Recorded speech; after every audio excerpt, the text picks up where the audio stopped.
People love making predictions, and we actually need to make predictions in order to survive in everyday life. When I open a door, I expect that I'm going to find the right room on the other side. That is a prediction.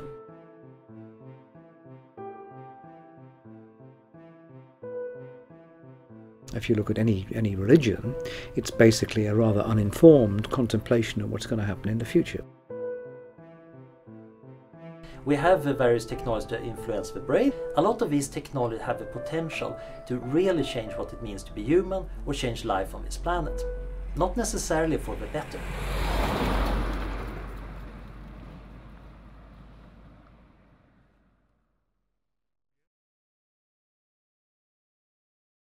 Most people have a very narrow idea about the future. They expect it to be a bit like the present, usually that the world in the future is going to be darker and a bit worse off, except for their own life, which strangely enough is going to go pretty well.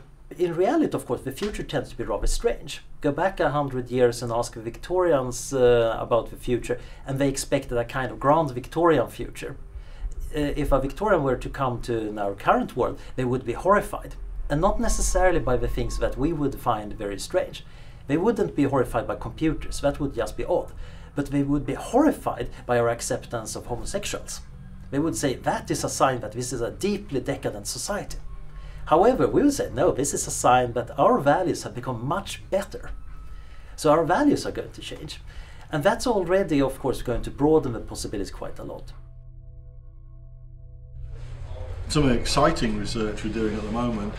We've given the brain a body in terms of a little robot, so as the robot moves around it can detect objects, signals are sent back into the brain and the brain decides to move right, left or whatever. Putting brains in a robot body, what happens when the brain is a little bit bigger and a little bit bigger and a little bit bigger and it's the size of a human brain? Do we have to give it rights itself? Can I switch it off at night or will it switch me off at night? It questions things for a lot of people. What's going to be possible in the future, what's not. Maybe it's going to be it for humanity in the future, therefore it's good to discuss the issues now. The question really becomes, what does the future look like? Because what the future looks like is what will shape our biological evolution. They're just not separate things. I don't think that climate change is our biggest threat. I suspect that population size, increases in density, knock-on effects of that are reasons to be somewhat nervous, because we will grow in population size. Now, unless we can keep on being able to produce more food, then that's going to be a problem. And the thing which is most dangerous, without question, is epidemic disease. I wouldn't be surprised if in your lifetime, my lifetime, there is a pandemic that kills 5–10 million people. It could very easily happen. We've had a couple of close shaves in the recent past, H1N1 and the like. We got away with that one, but it's not by no means guaranteed that you're going to get away with the next one.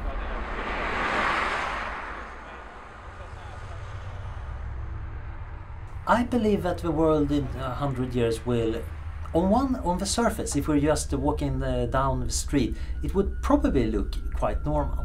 It's just that everything would have changed under the surface. So it actually might not be humans that are walking around. It actually might not be any humans around. It's a bit like what we've been doing right now. We change the nervous system of our society by adding the internet and new communication. And I think that's going to continue. So I would expect that in 100 years, I would give about a third chance that we become kind of post-human. I think we look at artificial intelligence, machine intelligence as we go into the future. Clearly, it's going to be at some stage on a par. It's different to human intelligence, but in terms of the capabilities, it's going to be on a par. And in terms of the military domain and financial sector, probably will have control of humans at some time. The question more is, when will that balance go from humans being in the controlling seat to machines?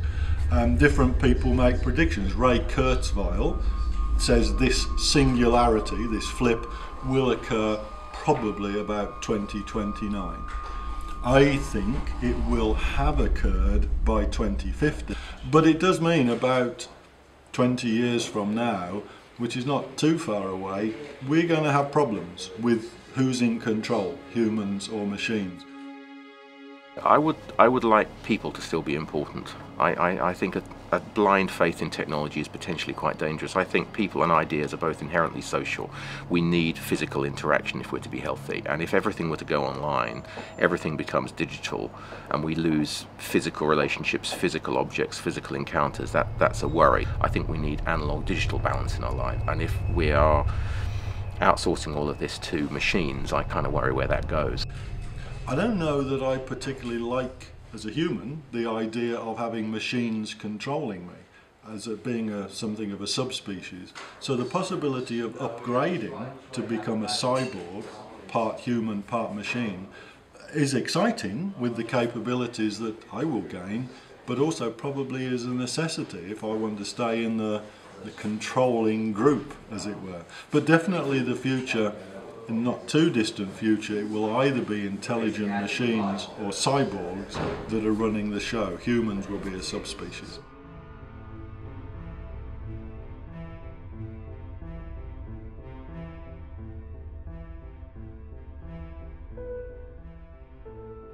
I'd take 2 steps into the future, 2050 and 2100.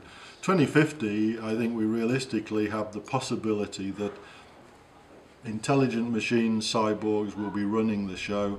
If you're a human in 2050, you may be a pet of the cyborgs or the machines. You may be in a zoo.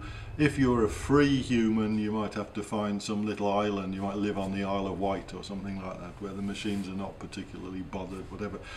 Maybe. It's probably the best you can hope for. As a cyborg, you're thinking in more dimensions, and I think one of the most exciting things is the possibility it could open up space travel. Suddenly we could be zipping round the galaxy because we're thinking in more dimensions, quite simply. 2100, I realistically can't see humans being around at that time. Cyborgs, I hope, working hand in hand with intelligent machines. You know, maybe it is a Matrix-style environment. Information being fed down into your brain that keeps you happy. It might turn out that I've been arguing, half jokingly, half seriously, that for environmental reasons we all turn into software and live under the solar collectors in some remote part of the Sahara Desert as a little forest of computers. There are a lot of these wild possibilities. Most people discount them because they're too weird, they're too wild. But then again, isn't it rather weird that right now we're living in a completely globalized world where actually political decisions going on in Iran have repercussions when I would try to fly to the local airport. We're already living in a pretty surreal world once you start thinking about it.